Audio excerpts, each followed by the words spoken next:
Well, hello everybody. This is Daniel with Daniel's Bullion Coins. I have my sweet wife here today, and we're going to take some of the questions that we've had this week that have come in. But first, we want to go back and maybe touch just a little bit, just for a quick minute, on the video that we did last week. Had a lot of views, a lot of comments. We really appreciate that, and some pushback. So, as far as the pushback, when you go to trade in a car, it's a commodity and you trade it in, and the dealer tells you you don't have to pay tax on that amount of money. You're relying on the dealer who has done his research and the legally responsible for that situation. So you're not liable when you're doing a barter system and the dealer's not charging you the tax. It's the same situation when you go to a closing. You're relying on the attorney to tell you what you can and cannot do. So that was just one little aspect of the video that we did. I thought I'd interject real quick. Let's see, we'll take the first question. Okay, first question is, how do we know when the actual collapse is going to happen? Okay, yes, everybody wants to know. Yes, everybody wants to know, okay, what's the date? What's the date of the collapse? Because I'm going to run out the day before and buy my gold and silver then and wait until then. Well, it's going to be the debt market. The debt market is going to be what tells you the sign, which gives you the sign that it's coming. And it's sort of like a funny little game, I guess. Red light, green light, it was called. Yeah. And one person would hide their eyes and turn around and they would say green light, and everybody would take off running, and then they would say red light, and they would turn around and try to catch the people still moving. Well, that's what the bond market is doing. The bond market will turn and hide its eyes for a little while. It's sort of the hot potato of the derivative dollars floating around the globe. But then it'll catch the dollars really devaluing themselves. And then it'll say red light, and it'll go up 1% or 1.5%, which it has done here recently. It's starting to break out and climb. So the debt market is starting to give little tiny signals that there's an underlying problem. So keep an eye out on that as the 10-year and the 2-year start to escalate, as mortgages start to escalate. You'll be able to tell when the actual total collapse of the situation is on us. Right now, we're still dealing with profit taking, ups and downs in the market, but yet there's higher highs and higher lows. But it's still just regular inflation, just regular scenarios coming in. It's not the actual collapse of the dollar. But watch the debt market. One day it's going to turn around and say red light, and the currencies that would be right in its face, and it's going to lose. So it's like the different currencies, the yen, the euro, yuan, all almost a race to the bottom. It is. They're racing to the bottom, or they're racing towards the debt market, and they're going to collide with the debt market.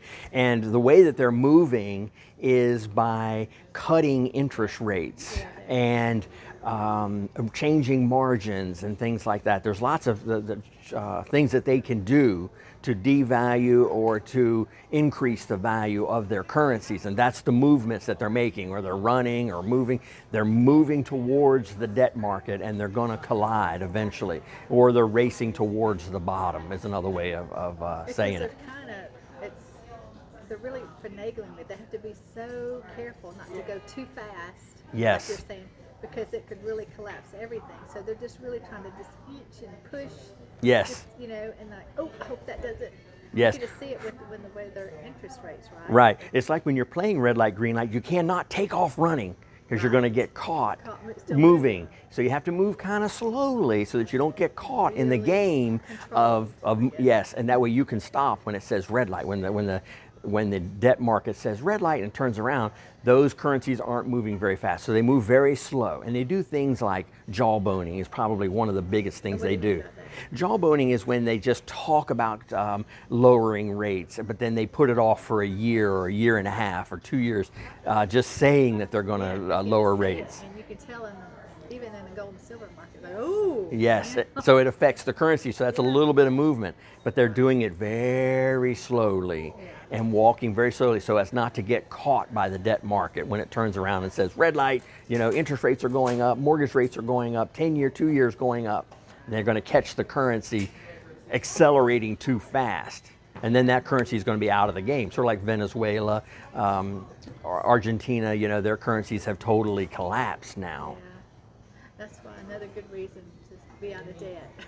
Right. Well, I tell you, we've really learned a blessing about being out of debt. Well, and It's there's just never in the Bible does it ever talk about debt being a good thing. You know, right. they talk about some economists say, oh, well, there's good debt and there's bad debt. I beg Right. to differ. Biblically, there is no good scenario There's no for good debt. It's No good debt. we're It's actually a always slave. Servant or slave to the lender. Always. Exactly. Okay. I know, you know, some people feel like they're stuck, but you just ask the Lord, He'll help you. Exactly. There are ways around it. There sure is. There are, and He can help you get out of debt. Definitely.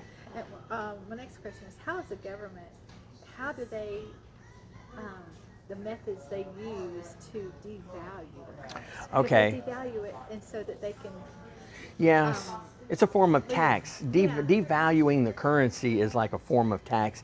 And also, they need to devalue the currency because the people who are saving it and storing it are the ones that are creating the wealth. And so they need to take that wealth from people.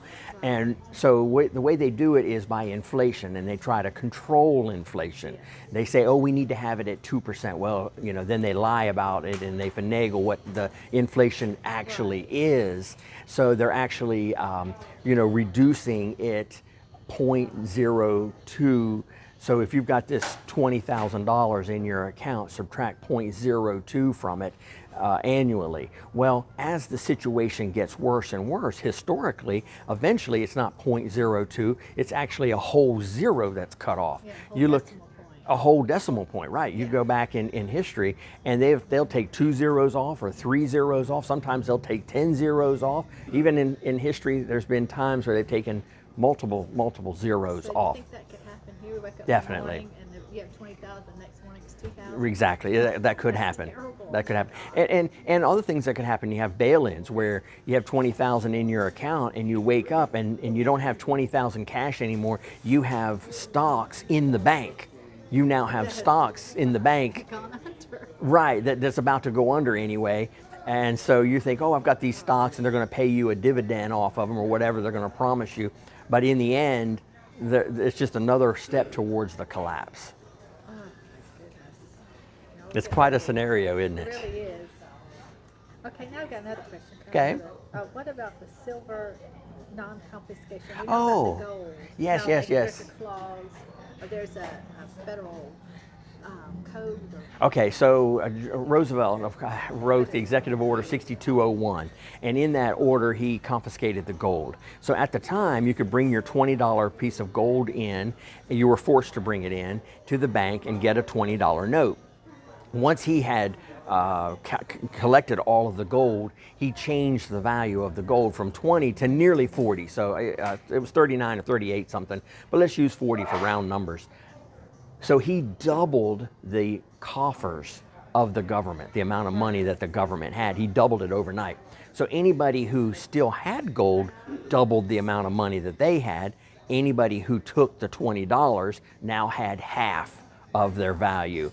So, but that gave the government the ability to start these social programs. Of course, we know Social Security, welfare, the bridges, the dams, everything. And some say that the Great Depression lasted for another 10 years because of that, where if we had just let natural market forces correct themselves and get corrected, go to fair value, we wouldn't have needed to start these social programs and all that. But they did that. And they still use that money today to push and pull the market the way they want to. is that the plunger group? Yes. Later it became called the Plunge Protection Group. Reagan named it that. But it was called, and had another name at the beginning, and I can't think of the name. Begins with an E, that's okay. It had another name when it started, and some say it's still in existence. And the Plunge Protection Group has now evolved into, they actually have a seat on in the stock market, and they can buy and sell things and prop up companies, and everybody sees it. Oh, that's the government buying and selling.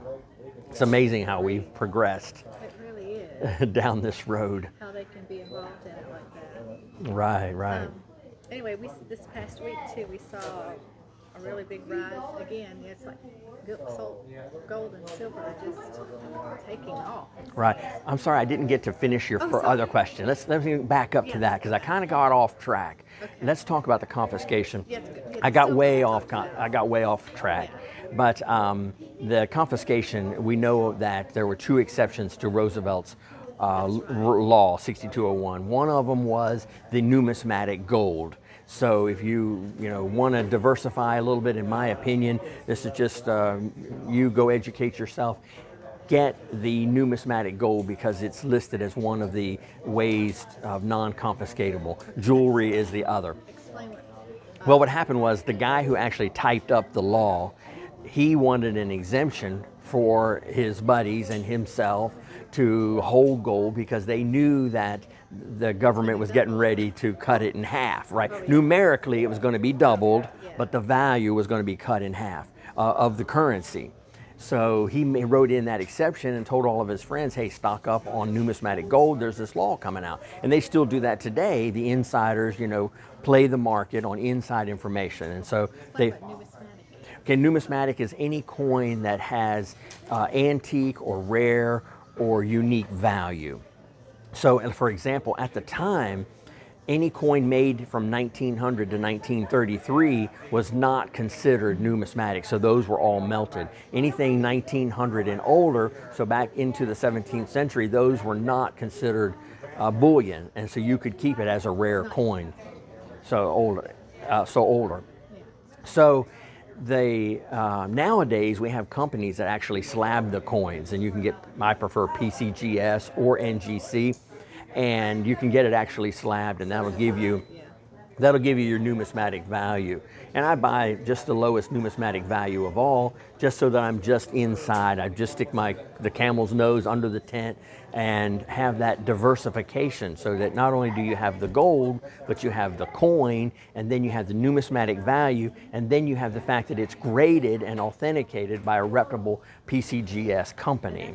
Today now, numismatic is considered pre-1933. Yes, now it's all the way up to 1933. And the question is, maybe possibly you could have a 4/9 24 karat buffalo that's current date, and it could be a proof coin, and it could be in a 70 PCGS holder. That would, to me, would seem like that would be a non-confiscatable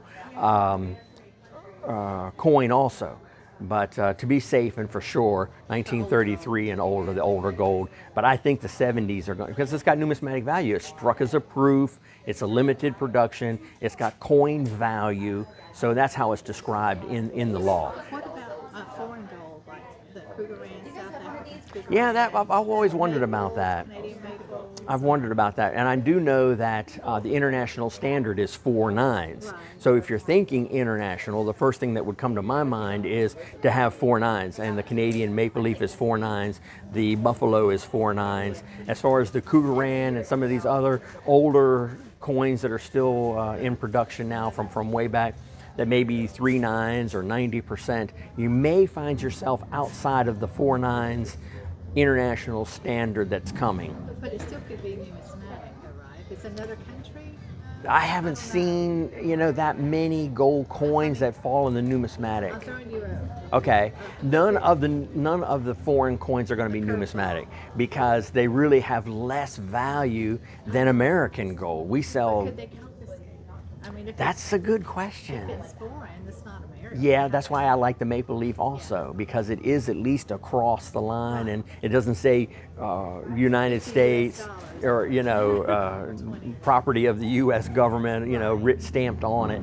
You kind of get that U.S. government feel when you're looking at a U.S. coin, because it says it belongs to the government. But now the Canadian doesn't belong to the government, so that may be another way that you can get out of the confiscation. So diversification is the key. Really, in Economics 101, in my mind, I'm not an accountant, I'm not certified in any way, it's just my opinion that be diversified. Have some of the 4/9 Canadian, because maybe the Canadian's non-confiscatable. Have the 1933 and older. If you're going to have Buffalo 1986 or newer Eagles, get the proof get it slabbed, just a few extra dollars, you can increase your odds of more birds with one stone. Let's wrap around this question up because of the silver. We really wanted to get to the silver. Now, somebody asked me this week, okay, what about silver, numismatic silver? And there's really nothing in the silver department that I would see clearly that would be fall under that law, because we know it's a gold law. But if I had to say, maybe the proof, the sets of silver, you're going to pay a big premium, much more premium than you would for gold, but for a little bit more you can get eagles that are proof and proof currency, mint sets. But as far as you steer away from those right now, I mean, as far as if the bartering economy, Yes. you're not going to get your money back. Right. You will not get your money back on dimes, quarters, and halves in the bartering system. They'll have rolls that you can, rolls is the way to go with dimes, quarters, and halves Yeah. Yeah. for the bartering system. Yeah. To feed yourself. It's not so much how am I going to escape the government. I start to think about that when I'm buying a $3,000 coin and it's gold. I'm saying, oh boy, what I need to do to avoid all the problems. I think silver, dimes, quarters, and halves, you're going to want to stick with just regular currency so that you can use it as barter. And what about the silver eagles, though? What would you recommend? You say the proofs? Well, when it comes to the 1 ounce rounds, there again, I really like the maple leafs because you get such a authenticity. It's a 4 9s. It's outside the U.S. It's not a U.S. coin, but then there's advantages with the eagles, because maybe you want to go to a closing and purchase some land and you need 1,000 of them. So there again, it's just, all these different scenarios. The rule of thumb is diversification. Yes, diversification. Well, one last question. You said, we were saying how silver was $50 an ounce twice before. Okay. Only twice before. Yes. I was telling you the other day, I just thought, silver is the most abused metal. It sure slapped is. around, kicked. It sure is. It really is. Any other metal we know. And Right. It still is today, of course. Mm-hmm. But it has been up to $50 an ounce. Yeah, twice before it's hit $50 in the early 80s and in 2011. And the scenarios that drove it to $50 were minuscule in comparison to the political and the economic and the math about our debt right now. Yeah. We have way bigger problems now than we did in these other two times. And I think that gives us a proof that silver's going to go much, much higher this time once it breaks through 50. Yeah, but right now, like you said, it's just so manipulated and slapped and kicked. And It sure is. It's even protected by law to do that. So it's amazing. Well, thank you everybody for coming. We appreciate it. You have a good day. Thanks. Bye-bye. Bye-bye.